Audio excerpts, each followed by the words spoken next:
नमस्कार दोस्तों, आज हम आपको कॉफ़ी आइसक्रीम बनाना बताएंगे, वो भी घर पर। सबसे पहले मैंने 1 लीटर दूध लिया है, फुल फैट वाला।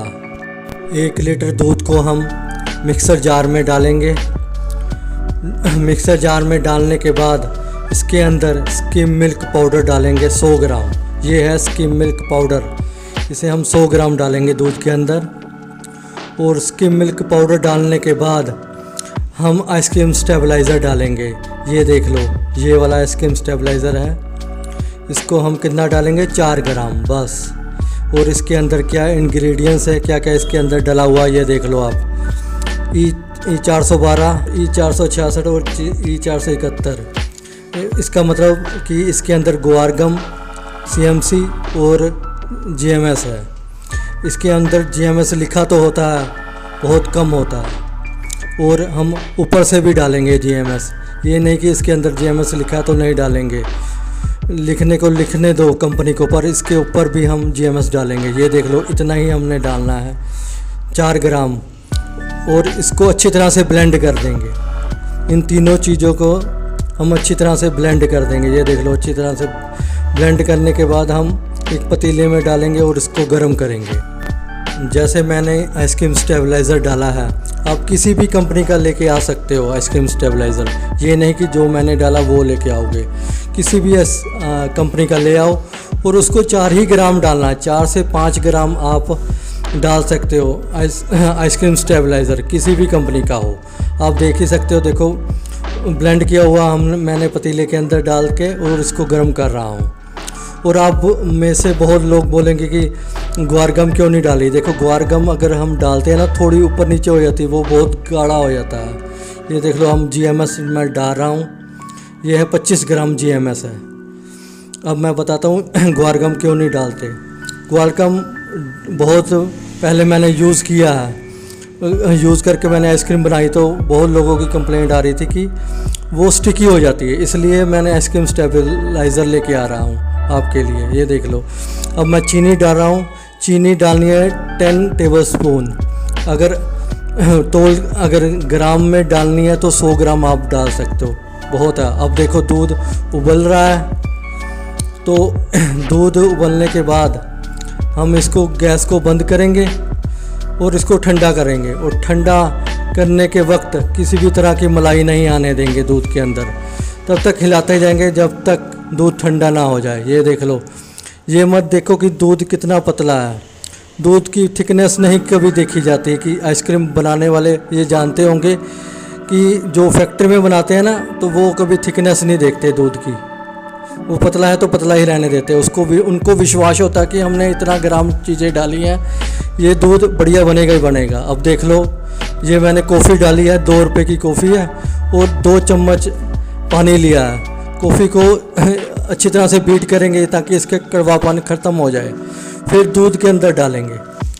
2 रुपये वाला पाउच है ये, बस इसको अच्छी तरह से बीट करो ताकि इसकी कड़वाहट ख़त्म हो जाए। और इसको दूध के अंदर डाल दो और इसको अच्छी तरह से मिक्स कर लो। ये 1 लीटर के लिए है। और इसके साथ मैं अमल्शन भी डालूँगा। ये नहीं कि अमल्शन नहीं डालूँगा। अगर किसी ने अमल्शन नहीं डालना है तो वो क्या करेगा कि 2 पाउच डाल सकता है कॉफ़ी के, और 100 ग्राम चीनी जाएगी। और टेबल स्पून की मैं बात करता हूँ तो 10 टेबल स्पून। ये देख लो आप, मैं अमल्शन डाल रहा हूँ। जितना मैंने अमल्शन डाला है वो उतना ही आप डाल सकते हो।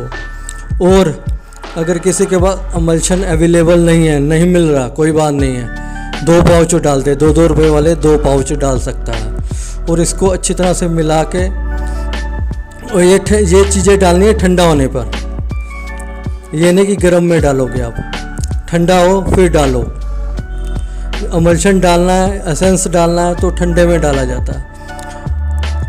ये देख लो, अब ये ठंडा हो गया तब मैं डाल रहा हूँ। और इसको हम ब्लेंड करेंगे। आइसक्रीम बनाने से पहले ब्लेंड किया जाता है दूध को अच्छी तरह से, ताकि इसके अंदर जो आइस क्रिस्टल है वो छोटे हो जाएं। क्योंकि दूध के अंदर भी पानी होता है, दूध के अंदर भी अपना पानी होता है। उस पानी के क्रिस्टल बनते हैं बड़े बड़े। और 1 या 2 मिनट हम मिक्सर जार को घुमाते हैं दूध डाल के, ताकि इसके क्रिस्टल नीचे दब सकें। ये देख लो, मिक्सर जार में पहले दूध कैसा डाला था, कितना पतला था, अब थोड़ा सा थिक हो गया। बहुत सारे यूट्यूबर क्या करते हैं कि पहले ही दूध को इतना गाढ़ा कर देते हैं जैसे कोई पोस्टर चिपकाने वाली लेवी होती है या कोई गम बना देते हैं। आपको भी पता होगा कि पहले पुराने ज़माने में फिल्मों के पोस्टर एक वो क्या चावल की लेवी बना के, चावल की गम बना के चिपकाया करते थे। वैसे आजकल के यूट्यूबर इतना थिक दूध कर देते हैं पहले ही। दूध हमेशा फेंटने के बाद गाढ़ा होना चाहिए, पहले नहीं। पहले पतला है कोई बात नहीं है, आपको विश्वास होना चाहिए कि मैंने उसके अंदर ये सामान डाला है, पूरी क्वांटिटी में डाला है, ठीक बनेगी। ये देख लो आप, ये दूध अब ठंडा हो गया। अब इसको हम 24 घंटे के लिए रखेंगे डी फ्रीज़र बोल दिया, सॉरी, अपने घर के फ्रीज़र के अंदर 24 घंटे, ताकि ये अच्छी तरह से जम जाए, ताकि इसको हम मिक्सर जार में ब्लेंड करें तब ये एकदम व्हिप्ड क्रीम की तरह हो जाए। ये देख लो आप, 24 घंटे हो गए। अब हम दूध को बाहर निकालेंगे, जमे हुए को, और हम फेंटने के बाद जिस कंटेनर में आपने जिस बर्तन में आपने दूध को फेंटने के बाद डालना है उसको भी 24 घंटे पहले ठंडा कर लें, ताकि फेंटने के बाद जिस बर्तन में आप ट्रांसफ़र करेंगे आइसक्रीम को, वो ठंडा होना चाहिए बिल्कुल, वो भी एकदम चिल्ड होना चाहिए। खाली बर्तन हो, चिल्ड होना चाहिए, ताकि जल्दी से जल्दी आइसक्रीम जमे। बस हमारा मकसद यही है कि जल्दी से जल्दी आइसक्रीम बने। ये देख लो आप। और मिक्सर जार में अगर डाल रहे हो, ये तो ये मसाला पीसने वाला जार है, इसके अंदर जब भी आप डालें तो छोटे छोटे टुकड़े करके डालें। अगर ज़्यादा बड़े टुकड़े डाल दोगे तो मिक्सर जार ये ख़राब हो जाएगा आपका। फिर मत बोलना कि बताया नहीं मैंने, क्योंकि मेरा एक बार ही हो चुका हुआ, तब मैं बता रहा हूँ आपको। ये देख लो आप, छोटे छोटे टुकड़े करेंगे और मिक्सर जार में डालेंगे। ये देख लो आप। और मैं बताता हूँ कि मैं क्या कह रहा था कि गुआर गम के बारे में बता रहा था कि गुआर गम से बहुत लोग बना रहे थे आइसक्रीम, तो वो मुझे फ़ोन में बता रहे थे कि उनकी बहुत स्टिकी हो जाती है, एकदम चिपकती है, चिपचिपी है। तो वो उसका कारण ये होता है कि आप जितना मैं बता रहा हूँ, जैसे गुआर गम डालनी होती है 2 ग्राम, 1 लीटर दूध में 2 ग्राम, वो अच्छी तरह से नाप नहीं पाते, मेज़रमेंट नहीं कर पाते, इसलिए वो उनकी स्टिकी होती है, वो 2 ग्राम से ज़्यादा डाल देते हैं। अगर गुआर गम है जो, वो 2 ग्राम से कम भी हो जाए तब भी चल जाएगी, पर 2 ग्राम से ज़्यादा हो जाएगी तो वो स्टिकी हो जाती है, वो चिपकती बहुत है मिक्सर जार के अंदर या किसी भी बीटर के अंदर, तो वो आपकी स्टिकी आइसक्रीम बनती है। तो तभी उसका सलूशन लेके आया हूँ। ये देख लो आप, इसको ये स्टिकी नहीं बनती। कोई भी आप किसी भी कंपनी का उठा लोगे ना आइसक्रीम स्टेबलाइज़र, उससे स्टिकी नहीं बनती, उससे ड्राई बनेगी आपकी आइसक्रीम। इतनी चिकनाहट नहीं होगी आइसक्रीम के अंदर, चिकनाहट होगी, बाहर नहीं होगी इतनी, और गुआर गम से बाहर होती है। ये देख लो आप, इतना ही गाढ़ा आपने फेंटना है, बिल्कुल व्हिप्ड क्रीम जैसे, और तुरंत अंदर रख देना है। ये देख लो आप। और मुझसे भी गलती हुई है, मैं आगे चल के मैं वो भी बताता हूँ। और आप में से बहुत सारे लोग बोलेंगे कि इसमें लिक्विड ग्लूकोज नहीं डाला, नहीं ज़रूरत पड़ती। अगर आपको सही नॉलेज है तो आपको इन्हीं तीन सामान की ज़रूरत पड़ेगी: दूध, उसकी मिल्क पाउडर और आइसक्रीम स्टेबलाइज़र, बस। और इससे ज़्यादा कोई ज़रूरत नहीं। और आपका फ्रिज ठीक होना चाहिए। इस पहली कंडीशन ये है कि सबसे पहले आपका फ्रिज ठीक होना चाहिए। जितना आपका बढ़िया फ्रिज कूलिंग करेगा, जितनी जल्दी आइसक्रीम जमाएगा, उतनी ही आपकी आइसक्रीम अच्छी बनेगी। उसके अंदर आइस क्रिस्टल नहीं आएंगे, जितनी लेट जमेगी उतनी आइस क्रिस्टल आएंगे। उसके लिए फिर मैं डलवाता हूँ आपको क्या, लिक्विड ग्लूकोज से ही आइसक्रीम में क्रिस्टल आने बंद हो जाते हैं। पर हमारा फ्रिज बहुत बढ़िया काम करता है, इसलिए मैं देख लो 2-3 चीज़ों से ही आइसक्रीम बना रहा हूँ। कोई 1% भी आइस नहीं आएगी। आगे चल के जब आपको ये पूरी प्रोसेस पूरा हो जाएगा, आइसक्रीम जमेगी, तब आपको पता लग जाएगा क्या क्वालिटी बनी है आइसक्रीम की। ये देख लो आप। एकदम गाढ़ी निकालनी है आइसक्रीम, पतली नहीं निकालनी। इस बात का ध्यान रखें। अगर पतला मिक्सचर होगा, मुझसे भी हो गया है, अगर पतला मिक्सचर हो गया तो उसमें आइस क्रिस्टल बनने ही बनने हैं, जो मर्जी हो जाए।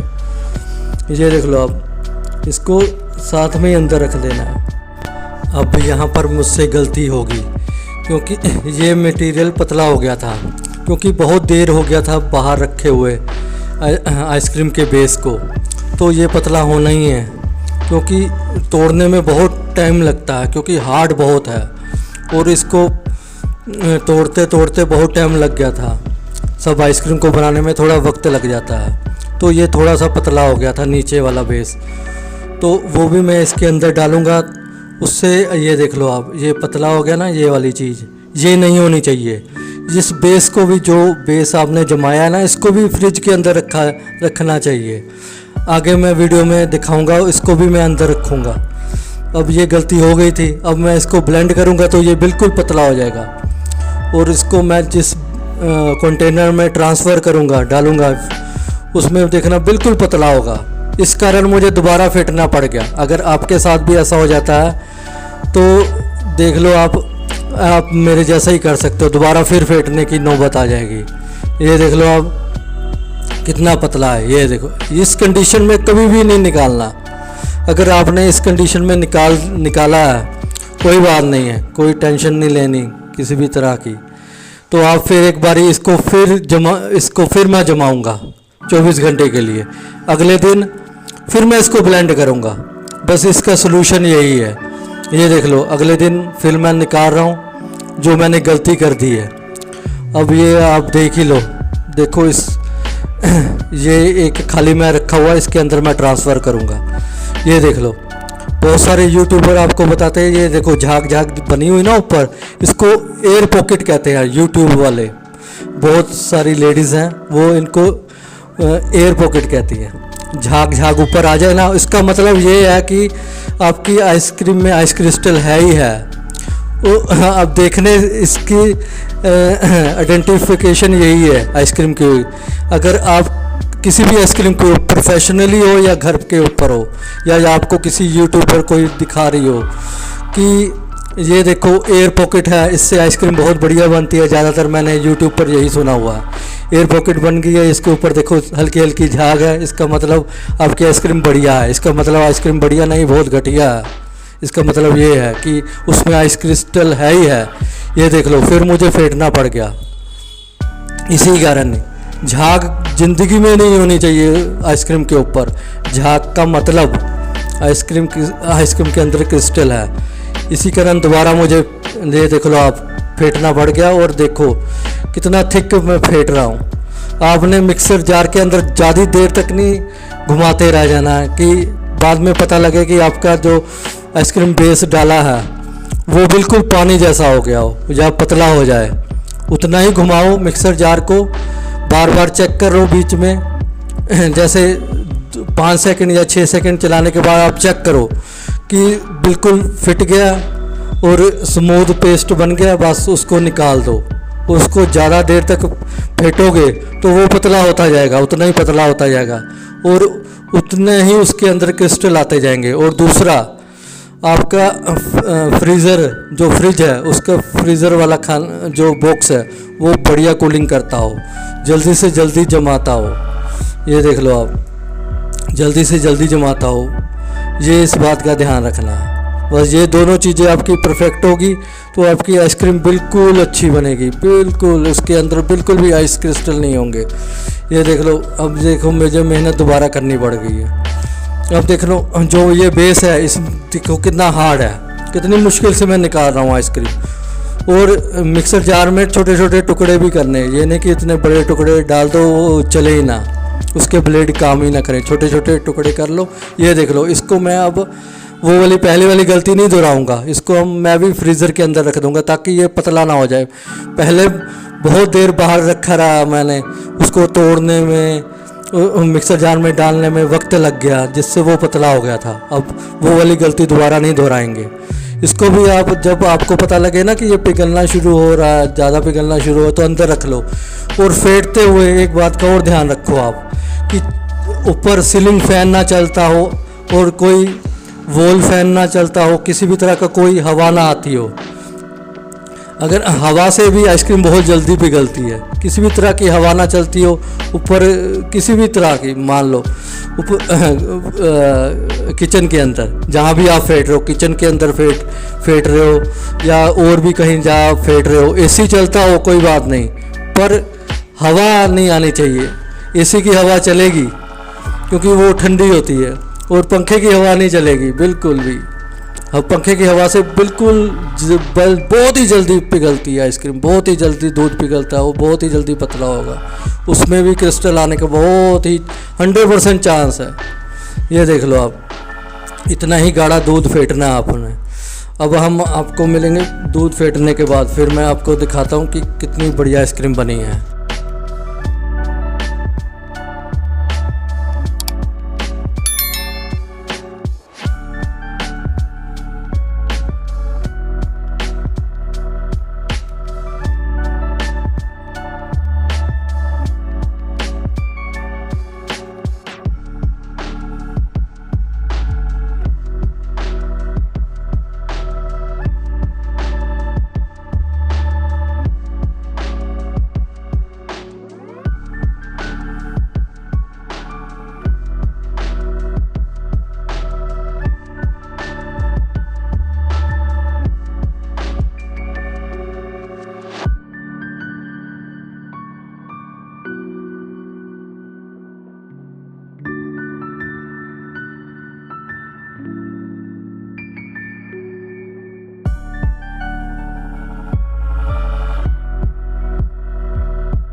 ये देख लो आप, हमने पूरी आइसक्रीम को अच्छी तरह से बीट कर दिया है, अच्छी तरह से फेंट लिया है। अब इसको हम 24 घंटे के लिए ठंड एकदम जमाने के लिए रखेंगे। अब देख लो हमारी आइसक्रीम अगले दिन जम चुकी है, 24 घंटे हो गए हैं इसको जमते हुए। ये देख लो। अब मैं आपको दिखाता हूँ, इसके ऊपर कोई भी किसी भी तरह की झाग नहीं है। ये देख लो, एयर पॉकेट या बबल्स छोटे छोटे कुछ भी नहीं है, एकदम स्मूथ है। ऐसी होनी चाहिए, बबल्स, एयर पॉकेट या झाग बिल्कुल भी नहीं होनी चाहिए आइसक्रीम के ऊपर। ये देख लो। अब इसका टेक्सचर आप देख लो, ये बहुत स्टेबल है। ग्वार गम वाली इतनी स्टेबल नहीं होती जितनी ये वाली स्टेबल है। बहुत ज़्यादा स्टेबल बनती है आइसक्रीम स्टेबलाइज़र से आइसक्रीम हमेशा। और इसका टेक्सचर आप खुद ही समझ जाओगे कि क्या कितना कमाल का है, एकदम बाजार जैसा है। और इसके अंदर किसी भी तरह की कोई भी आइस क्रिस्टल नहीं है, 1 भी % आइस क्रिस्टल नहीं नज़र आएगी। इस आइसक्रीम में आइस क्रिस्टल तो नहीं थे और ये आइसक्रीम जल्दी पिघल भी नहीं रही थी, बहुत स्टेबल है। और मैं एक बात आपके लिए माफ़ी मांगना चाहता हूँ कि ये वीडियो बहुत लंबी हो गई है, क्योंकि आपको समझाना भी था बहुत कुछ। इसके लिए आपसे माफ़ी मांगता हूँ कि वीडियो लंबी हो गई है। तो इस वीडियो में बस इतना ही, फिर हम आपको मिलेंगे नेक्स्ट वीडियो में। वीडियो देखने के लिए आप सभी का बहुत बहुत धन्यवाद।